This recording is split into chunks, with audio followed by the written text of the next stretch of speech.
ایک बार तुर्की के सुल्तान सुलेमान अल कानूनी को बताया गया कि दरख्तों की जड़ों में चींटियां बहुत ज़्यादा हो गई हैं।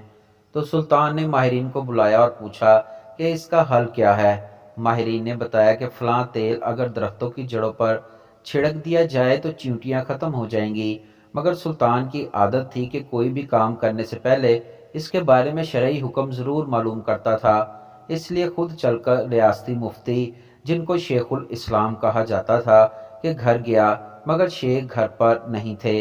इसलिए एक पैगाम शेर की सूरत में लिखकर इनके लिए रखा, जो ये था, अगर दरख्तों में चींटियां पैदा हो जाएं तो इनको कत्ल करने में कोई ज़रर है। जब शेखुल इस्लाम घर आए और पैगाम देखा तो जवाब में ये लिखा, अगर इंसाफ का तराजू कायम हो जाए तो चींटियां सिर्फ अपना हक लेती हैं।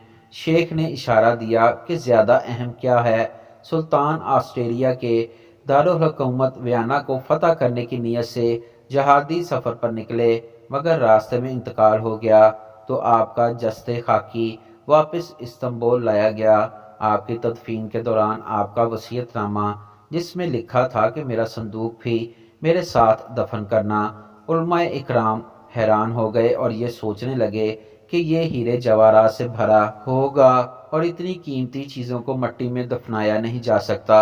इसलिए संदूक खोलने का फैसला हुआ। संदूक खोल दिया गया तो ये देखकर लोग हैरान और परेशान हो गए कि इसमें वो तमाम फतवे शामिल थे जो उल्मा से लेने के बाद सुल्तान ने इक़दामात किए थे, और साथ दफनाने का मकसद ये था कि अल्लाह को ये फतवे सबूत के तौर पर पेश करूँगा कि मैंने कोई भी हुकूमती फ़ैसला इस्लाम के ख़िलाफ़ नहीं किया, बल्कि उलमा से बाकायदा फतवे लेकर किए गए। ये देखकर शेखुल इस्लाम अबू सऊद, जो कि रियासती मुफ्ती थे, रोने लगे और कहा, सुल्तान, तुमने तो अपने आप को बचा लिया, हमें कौन बचाएगा। मुसलमान ये थे, सुल्तान सुलेमान, जिसने कोई फैसला इस्लाम के खिलाफ नहीं किया। आज ड्रामों में इनकी किरदार कुशी की जा रही है। ये दुश्मन की साजिश है। इन साजिशों को नाकाम बनाओ और अपने आबाओ अजदाद की सीरत को अपनाओ और खिलाफत के क़याम के लिए दिन रात एक कर दो।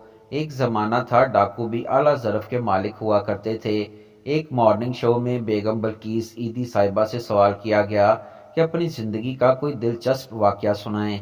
बल्कीस ईदी साहिबा ने हंसते हुए बताया कि एक दफ़ा वो और ईदी साहब एक प्राइवेट कार पर सफ़र जा रहे थे। एक शादी पर रात का वक्त था। अंदरूनी सिंध से गुजरते हुए एक मकाम पर कुछ डाकू रास्ते में आ गए और हमारी गाड़ी रोड से उतार कर कच्चे के इलाके में ले गए। वहाँ पहले से कुछ गाड़ियाँ खड़ी थीं और डाकू वहाँ लूट मार में मसरूफ़ थे। थोड़ी देर में एक डाकू हमारी तरफ आया। इसने ड्राइवर और ईदी साहब को बाहर निकलने का कहा। इन दोनों की तलाशी और जेब खाली करवा ली।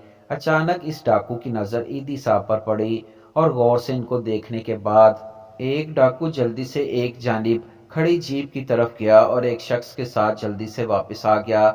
इस शख्स ने टॉर्च की रोशनी ईदी साहब के चेहरे पर डाली और पूछा, आप अब्दुस्तार ईदी हैं? जवाब हाँ में मिला तो वो डाकू का सरदार एकदम परेशान हो गया। फौरी हुक्म हुआ कि तमाम गाड़ियां जिनसे लूट मार की गई है, इनको माल वापस किया जाए, और बाकायदा तौर पर वो शख्स ईदी साहब के हाथ चूमकर माफ़ी मांगने लगा। मजीद हैरत की बात यह हुई कि वो डाकू जब हमें रुखसत करने लगा तो 20 लाख रुपए बतौर चंदा ईदी साहब के हवाले किया।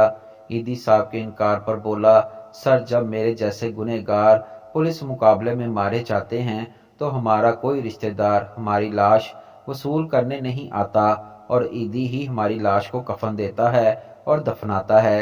एक ज़माना था डाकू भी आला ज़र्फ़ के मालिक हुआ करते थे। तारीख में एक शख्स ऐसा भी गुजरा है जिसने भीख भी दूसरों के लिए मांगी।